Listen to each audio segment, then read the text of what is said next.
For decades, a handful of foreign mining corporations operated some of the most profitable gold extraction contracts in West Africa, from inside Burkina Faso. The arrangement was simple, and it had barely changed since the colonial era. Foreign companies held the mining rights.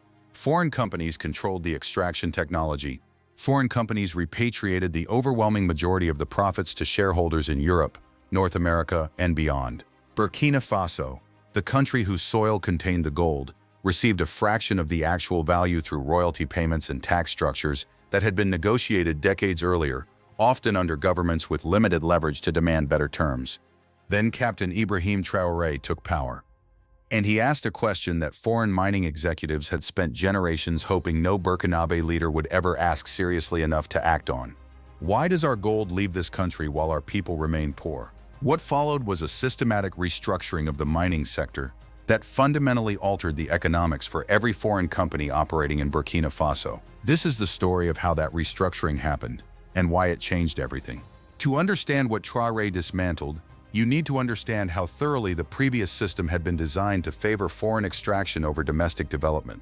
Burkina Faso's modern gold mining sector developed largely in the 2000s and 2010s as foreign mining companies, predominantly Canadian, with additional European and other international players, secured extraction licenses across the country's significant gold deposits.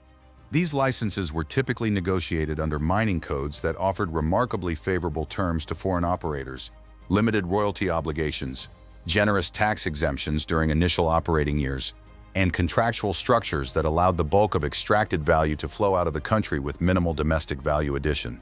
Burkina Faso became, over the following 2 decades, one of the largest gold producers in West Africa. Production volumes climbed year after year, and yet the country remained one of the poorest nations on earth by conventional development metrics, with the majority of its population engaged in subsistence agriculture and minimal benefit flowing from the mineral wealth being extracted from beneath their land. This was not a coincidence. It was the structural outcome of mining codes and contracts written to maximize extraction efficiency and shareholder return for foreign operators, with domestic development treated as a secondary consideration at best.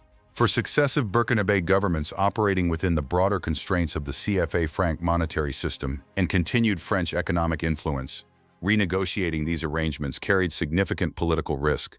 Foreign mining companies represented substantial direct investment and formal employment. Threatening that relationship risked capital flight, diplomatic friction, and economic disruption that fragile governments were reluctant to provoke. The arrangement persisted for generations, largely unchallenged, until September 20. Traoré's approach to the mining sector followed the same first principles logic that would later define his agricultural, infrastructure, and energy strategies. Rather than nationalizing every mining operation outright in a single dramatic seizure, an approach that would have triggered immediate international legal challenges and likely catastrophic capital flight, his government pursued a more methodical restructuring of the terms under which foreign companies could continue operating. The mining codes governing royalty rates, tax obligations, and profit repatriation structures were comprehensively reviewed and revised, demanding dramatically higher revenue shares from foreign extraction companies operating on Burkinabe soil. Companies that had spent decades operating under historically favorable terms suddenly faced a fundamentally different cost structure. Royalty obligations increased substantially. Tax exemption periods were narrowed.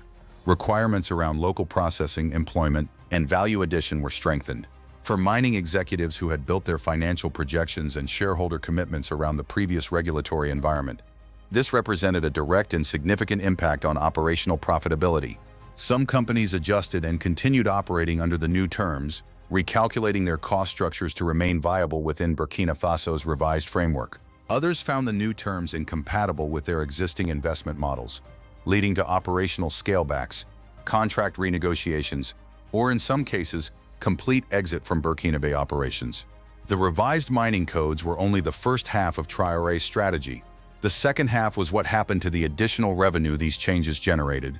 Rather than absorbing the increased gold revenue into general government spending or opaque budget allocations, Traoré's government channeled it with striking specificity into the development initiatives that would come to define his entire presidency. The connection was made explicit and repeated. The agro-pastoral and fisheries offensive, the nearly $1 billion agricultural transformation program, was funded by redirecting state revenues specifically from the nationalization of gold mines, stripping value that previously flowed to foreign shareholders and redirecting it to feed the nation. The over $300 million in free tractors, power tillers, and water pumps distributed to Burkina farmers traced directly back to this redirected gold revenue. The 900 pieces of heavy machinery purchased outright, not financed through foreign loans, and handed to military engineers for the Faso Mayabo road-building initiative, were paid for with the same gold-derived state funds. This pattern repeated across virtually every major infrastructure and development project examined throughout Burkina Faso's transformation: the irrigation perimeters, the rice and wheat processing facilities, the solar power deployment.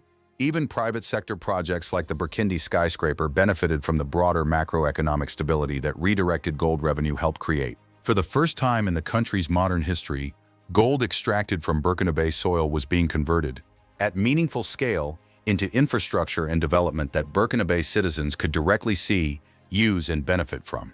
The reaction from Western mining interests and the broader Western policy establishment was swift and at times openly hostile.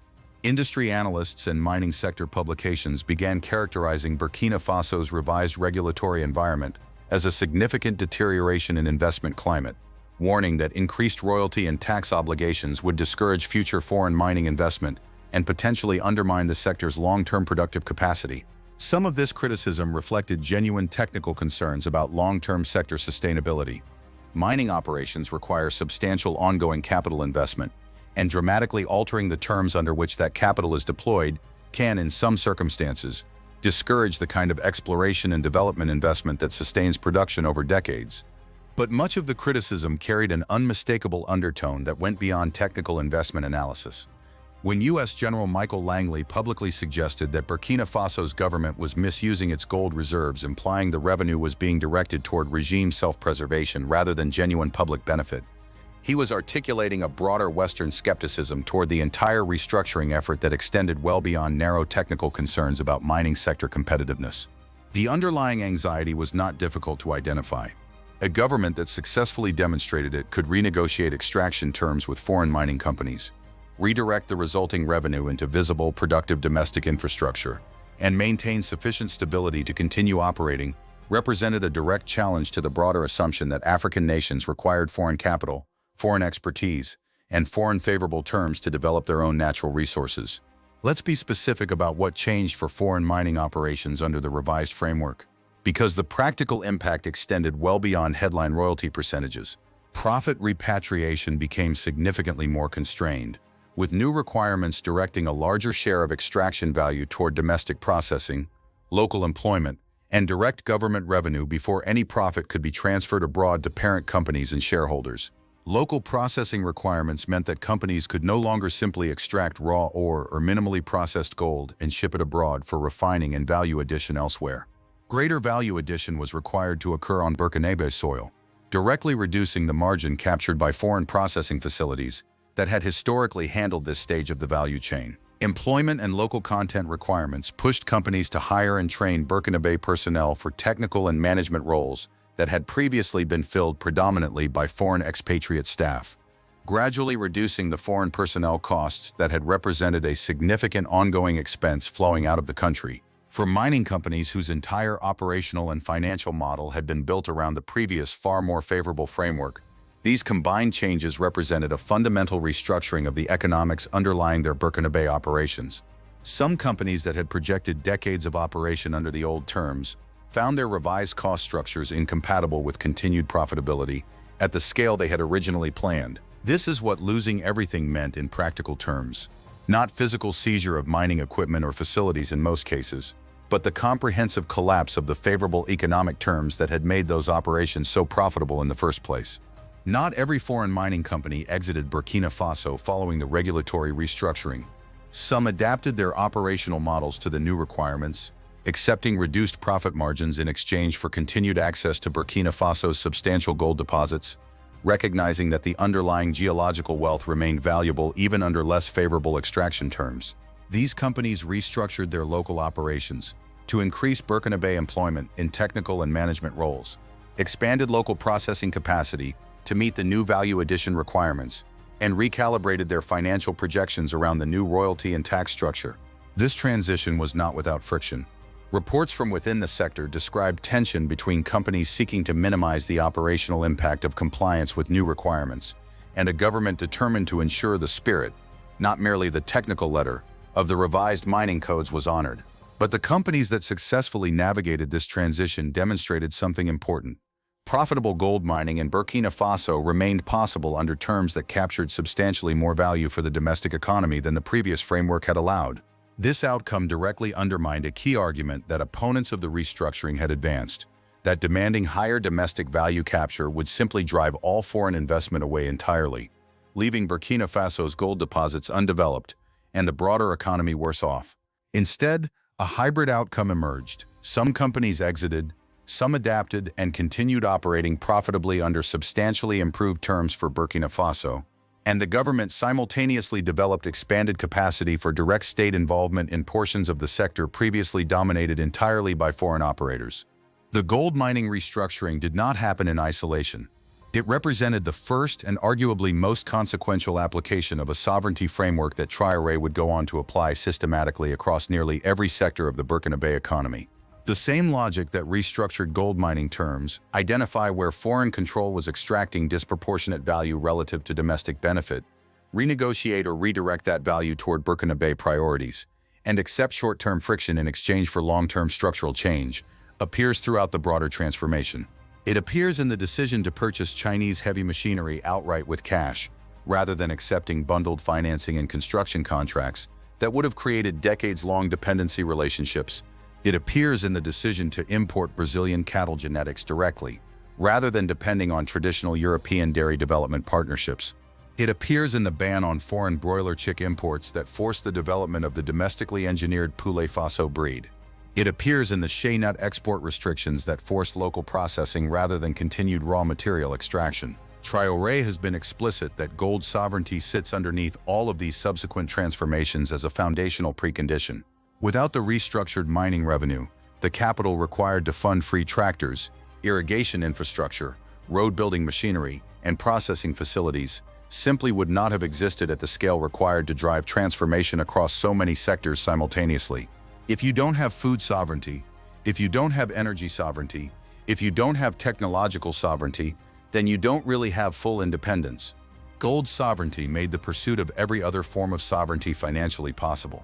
It is worth addressing directly the question of legal and contractual legitimacy that Western mining interests and their government backers raised throughout this process. Mining contracts and codes, like any commercial agreement, carry legal weight, and unilateral revision of terms by a host government raises legitimate questions about contract sanctity and investment predictability that matter for any nation's long-term ability to attract foreign capital across any sector, not just mining. Traoré's government did not claim these revisions were costless or risk-free. The explicit acceptance of potential capital flight, reduced foreign investment, and international criticism reflects a calculated judgment that the long-term benefit of capturing substantially more domestic value from Burkina Faso's mineral wealth outweighed the risks of operating with a less foreign investor-friendly reputation in the near term. This calculation echoes a pattern visible across numerous historical examples of resource-rich nations renegotiating extraction terms with foreign companies. From Gulf states renegotiating oil concessions in the mid-20th century, to various Latin American nations restructuring mining and energy contracts in subsequent decades. These renegotiations have produced genuinely mixed long-term outcomes across different historical cases, depending heavily on how the redirected revenue was subsequently managed and deployed. What distinguishes Burkina Faso's case, at least in its early results, is the unusually direct and traceable connection between the renegotiated mining revenue and visible productive domestic infrastructure, a connection that is considerably harder to establish in many historical examples where redirected resource revenue disappeared into less transparent government spending. For decades, the gold beneath Burkina Faso's soil enriched shareholders thousands of kilometers away, while the nation that owned that soil remained trapped in cycles of poverty, foreign dependency, and underdevelopment that foreign mining executives rarely had reason to question. The arrangement worked exactly as designed for the companies benefiting from it. Captain Ibrahim Traoré looked at that arrangement and asked the question that foreign mining executives had spent generations hoping no Burkinabe leader would act on seriously enough to actually restructure. He revised the mining codes. He demanded substantially higher domestic value capture. He redirected the resulting revenue with explicit, traceable specificity into the agricultural, infrastructure, and energy transformation that has defined his presidency. Some Western mining companies adapted to the new reality and continue operating profitably under Burkina Faso's revised terms. Others found the new economics incompatible with their previous models and scaled back or exited entirely. What none of them could do was return to the previous arrangement, where Burkinabe gold flowed out and Burkinabe development lagged behind in permanent structural fashion. $300 million in free tractors, 900 pieces of road-building machinery purchased outright, solar irrigation systems pumping thousands of cubic meters of water per hour, a rice processing facility ranked among Africa's top 10, a 35-story tower rising in the capital. All of it traceable in significant part back to a single restructuring decision that Western mining interests never expected a young Burkinabe captain to actually follow through on. They held the gold contracts for generations. He signed the documents that changed what those contracts meant, and the companies that built their entire Burkinabe operations around the old arrangement discovered in real time exactly how much had depended on a status quo that no longer existed.